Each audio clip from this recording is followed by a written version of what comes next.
செங்கோட்டையனுடைய ஆதரவாளர்கள் எதிர்க்கட்சி தலைவர் எடப்பாடி பழனிசாமி அவர்கள் கிட்டத்தட்ட ஒரு 12 பேருக்கு மேல நீக்கம் பண்ணியிருக்காங்க கட்சியிலிருந்து.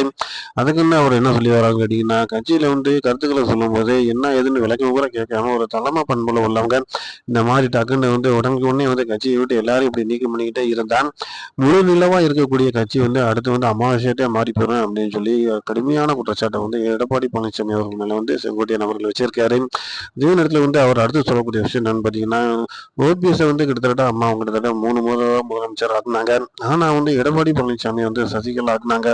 அவங்களவே அவரை கொச்சப்படுத்தி பேசினாரு. அந்த அளவுக்கு அவர் போயிட்டு இருக்காரு. அது மட்டும் இல்ல தன்னுடைய கட்சியில குடும்ப அரசியல கொண்டு வந்துட்டாரு.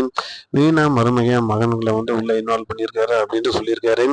மேல் இடத்துல என்னை கூப்பிட்டு பேச்சுவார்த்தை நடந்தது வேற ஒண்ணுமே இல்லைங்க. அவங்க கட்சி எல்லாரையும் ஒன்று சேருங்க, ஒருங்கிணைக்க செய்யுங்க அப்படின்னு தான் சொன்னாங்க.